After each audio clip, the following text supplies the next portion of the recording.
మళ్ళీ 2019 ఎన్నికలు వచ్చేసరికి నరేంద్ర మోడీ అనే వ్యక్తి మతోన్మాదని, ఆయనతో పొత్తు పెట్టుకోవడం పొరపాటైందని, ఆ పార్టీని ఓడిస్తానని దేశమంతా తిరిగి అన్ని రాజకీయ పార్టీలను ఏకతాటిపైకి తీసుకొచ్చి నరేంద్ర మోడీని ఓడిస్తానని శపథాలు కూడా చేసింది.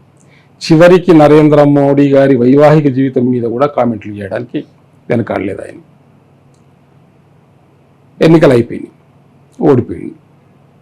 మళ్ళీ 2024 ఎన్నికలు వచ్చేసరికి ఒంటరిగానే గెలవలేనని నిశ్చయం అయిన తర్వాత మళ్ళీ వాజ్పేయి గారి దగ్గరికి వెళ్ళి పొత్తుల కోసం వెంపర్లాడి, మోడీ గారిని మించిన మహానాయకుడు ప్రపంచంలో లేడని చెప్పి పొగిడి, నానా తంటాలు పడి, పవన్ కళ్యాణ్ గారి ద్వారా రాయబారాలు పంపి, బీజేపీలో తన మిత్రుల ద్వారా పాత మిత్రులతోటి రాయబారాలు చేసుకొని మళ్ళీ పొత్తు దోచుకున్నాడు. ఈ మొత్తం కాలంలో, ఈ 3 ఎన్నికల కాలంలో కూడా ఏ రోజున జగన్మోహన్ రెడ్డి గారు ఇంకో రాజకీయ పార్టీతో పొత్తు అనేదే పెట్టుకోలేదు. కనుక అవకాశవాద పొత్తు అనడానికి అవకాశమే లేదు. ఇదొక అంశం.